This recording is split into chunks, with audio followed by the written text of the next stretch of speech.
Assalamualaikum warahmatullahi wabarakatuh. Hamdan wa salaman amma ba'du. Allahumma sholli ala Muhammad wa ala ali Muhammad. Saudaraku sekalian, dimanapun kita berada, semoga kita selalu dalam kesehatan, baik jasmani maupun rohani. Segala urusan kita dimudahkan oleh Allah. Rezeki kita dibuka selebar-lebarnya dari segala arah. Kita dijauhkan dari penyakit, musibah, dan seluruh mara bahaya. Dan selalu dijadikan orang yang beruntung dimanapun dan kapanpun kita berada. Saudaraku sekalian, berkaitan dengan nasab Ba'alawi, ternyata jika kita telisik lebih dalam, khususnya setelah Ubaidillah hingga saat ini, terdapat banyak kecacatan atau tulang keropos istilahnya. Ada pertanyaan, mengapa baru sekarang nasab Ba'alawi dipermasalahkan? Padahal ulama-ulama dulu, misalkan Hadratus Syekh Hasyim Asy'ari, pada saat itu juga tidak pernah membahas atau meneliti nasab Ba'alawi. Jadi perlu diketahui teman-teman, para ulama, para kiai Nusantara pada saat itu tidak meneliti terhadap nasab Ba'alawi karena dilandasi husnudzon. Dan ulama NU lah yang mengajarkan untuk menghormati habaib yang dianggap asli pada saat itu. Sehingga masyarakat pun juga mengikuti apa yang menjadi seruan para kiai atau para ulama. Dan juga pada saat itu ilmu riset atau ilmu penelitian juga belum berkembang di Indonesia. Sedangkan saat ini ilmu riset dan penelitian ini sedang berkembang. Ketika kita meneliti sesuatu yang unik, sesuatu yang belum pernah diteliti oleh orang lain, maka memiliki nilai yang sangat positif. Oleh karena itu, jika ini dijadikan sebagai tesis perkuliahan, insya Allah dia mendapatkan nilai A+ atau cum laude. Misalkan Kiai Imaduddin tidak meneliti nasab Ba'alawi, mungkin teman-teman yang lain juga menjadikannya objek untuk penelitian. Karena menurut saya pribadi, meneliti nasab Ba'alawi ini merupakan daya tarik tertentu, sehingga memiliki nilai plus dan memiliki nilai kemanfaatan yang luar biasa di kalangan masyarakat kita. Oleh karena itu, perbedaan antara ulama dulu dengan sekarang seperti itu. Mengapa dulu para ulama tidak mempermasalahkan Ba'alawi, namun sekarang baru dipermasalahkan? Bukan karena apa-apa, dulu karena husnudzon, juga belum berkembangnya ilmu pengetahuan. Sekarang berbeda teman-teman, ilmu modern dan ilmu kekinian. Sehingga untuk mendeteksi sesuatu, ini harus dilakukan sebuah riset atau penelitian. Ada pertanyaan teman-teman, lalu apakah saya ini tidak cinta terhadap habaib? Tentu saya ini juga mencintai para habaib yang asli tentunya, bukan yang palsu. Sedangkan Ba'alawi ini bukan bagian dari habib atau bukan bagian dari dzurriyyah Rasulullah Shallallahu Alaihi Wasallam. Maka kita kategorikan sebagai keturunan seseorang atau marga tertentu. Oleh karena itu kita bahas secara objektif. Saudaraku sekalian, penelitian Kiai Imaduddin berkaitan dengan nasab Ba'alawi dititik beratkan pada jalur Ubaidillah ke atas. Sehingga Ubaidillah yang dianggap fiktif itu hingga ke atas inilah yang menjadi objek penelitian Kiai Imaduddin. Sedangkan beliau belum meneliti jalur nasab Ba'alawi mulai Ubaidillah hingga saat ini.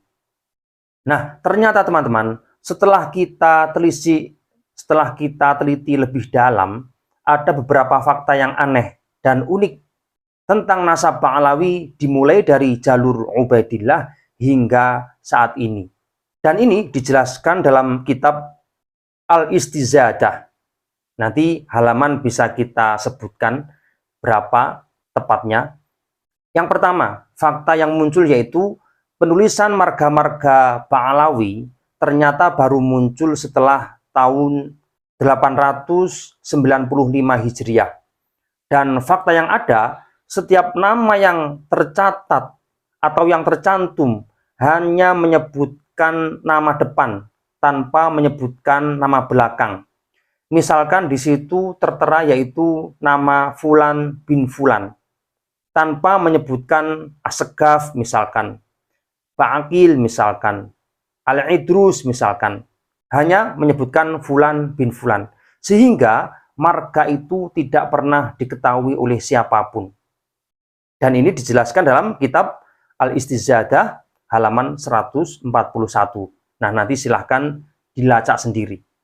Kemudian fakta yang kedua, dan ini merupakan fakta yang aneh dan unik, yaitu munculnya Naqobah atau sebuah perkumpulan Ba'alawi di Hadramaut ternyata baru muncul di zaman Habib Umar Al-Muhdhar, tepatnya pada tahun 833 Hijriah.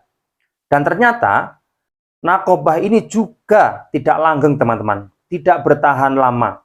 Artinya Naqobah ini atau persatuan nasab-nasab Ba'alawi ini berakhir pada era Habib Zainal Abidin Abdullah Al-Idrus yang wafat pada tahun 1041.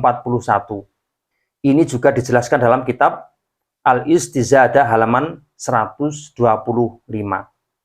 Jika kita simpulkan sementara, berarti sebelum masa yang tertera, sebelum masa yang tertulis di depan, maka nasab Ba'alawi dipegang sendiri-sendiri oleh masing-masing munsib atau ahli nasab atau kepala suku yang bertanggung jawab atas nasab dari masing-masing suku yang ada atau marga yang ada.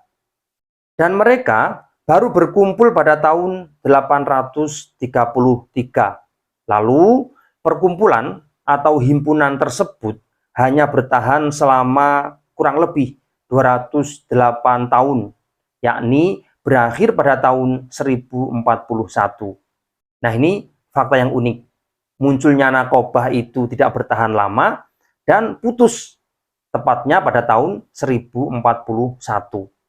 Nah, kemudian juga dijelaskan di dalam kitab Al-Istizadah halaman 26 hingga 127 bahwa Naqobah ini, Naqobah Ansab Alawiyin atau nasab Ba'alawi, dihidupkan kembali pada tahun 1316 Hijriah. Namun sayangnya tidak bertahan lama atau bisa kita katakan gagal, yakni tidak berhasil. Dan akhirnya di Hadramaut hingga saat ini tidak ada lagi perhimpunan atau Naqobah Ansab Ba'alawi. Dan ini bisa kita buktikan teman-teman, bisa kita cek ke sana. Kira-kira ada nggak di Hadramaut Naqobah Ansab Alawiyin atau Naqobah Ansab Ba'alawi? Tentunya tidak ada. Nah, lebih tepatnya jika kita lacak dan kita hitung sejak Sayyid Ubaidillah, walaupun Ubaidillah ini tokoh fiktif, namun tetap kita panggil Sayyid karena Sayyid ini istilah panggilan bapak. Sayyid Amir berarti Pak Amir. Nah, ini Sayyid Ubaidillah berarti Pak Ubaidillah yang dipermasalahkan di dalam penelitian Kiai Imaduddin yang kurang lebih berjarak sekitar 300 tahun. Nah, sebenarnya nasab Ba'alawi dipegang oleh munsib atau kepala suku dari masing-masing keluarga atau dari masing-masing marga. Artinya tidak ada lagi himpunan untuk mencatat nasab-nasab mereka, hanya dipegang oleh kepala suku masing-masing. Tentunya di dalam ilmu nasab model seperti ini tidak bisa dipertanggungjawabkan teman-teman. Nah, kemudian fakta yang unik teman-teman, karena nasab mereka tidak ditulis di dalam Naqobah atau persatuan nasab Ba'alawi, tentunya dipegang oleh masing-masing munsib atau kepala suku atau seseorang yang bertanggung jawab di dalam kesukuan itu. Ternyata para munsib ini atau pemegang nasab Ba'alawi ini, sebagaimana yang dijelaskan oleh Habib Abdullah Al-Haddad, adalah orang-orang yang bermasalah. Artinya mereka bukanlah orang-orang baik. Mereka tidak memiliki ilmu dan keistiqomahan seperti yang diharapkan oleh leluhurnya. Artinya tidak memiliki kesalehan. Sehingga model seperti ini, jika meriwayatkan hadis, maka hadisnya menjadi dhaif. Kenapa? Karena tidak memiliki sifat adalah. Adalah itu sifat kedewasaan, sifat memiliki perilaku baik, dan memiliki kapasitas keilmuan yang baik. Sedangkan mereka bertugas untuk memegang nasab masing-masing dari suku mereka. Oleh karena itu, nasab Ba'alawi ini bermasalah dalam hal ini. Karena masing-masing nasab dipegang oleh kepala suku masing-masing, bukan sebuah perkumpulan atau nakobah ansab Ba'alawi atau Alawiyin. Dan ini dijelaskan dalam kitab Al-Istizadah halaman 79. Oleh karena itu, dari fakta yang unik dan aneh ini, maka memperkuat kita bahwa nasab Ba'alawi memang betul-betul tidak bisa dipertanggungjawabkan, baik secara historis, secara sejarah, maupun secara fakta, teman-teman. Nah, jika ada teman-teman yang mungkin masih mempertahankan untuk berpihak pada pendapat yang menganggap Ba'alawi ini masih dzurriyyah Rasulullah, mungkin karena dia memiliki ikatan batin, ikatan emosional dengan salah satu keluarga Ba'alawi. Silahkan, ini tidak masalah teman-teman, karena ini urusan individu. Namun, tentu tidak boleh menutup mata dan hati jika seseorang pernah belajar mengaji dan pernah masuk di bangku kuliah, maka data-data seperti ini, yaitu berkaitan dengan nasab Ba'alawi, tidak bisa dipertanggungjawabkan secara ilmiah. Nah, bagi teman-teman, silakan yang ingin berkomentar, bebas, baik yang pro maupun yang kontra. Sekian, wallahu a'lam bishawab. Assalamualaikum warahmatullahi wabarakatuh.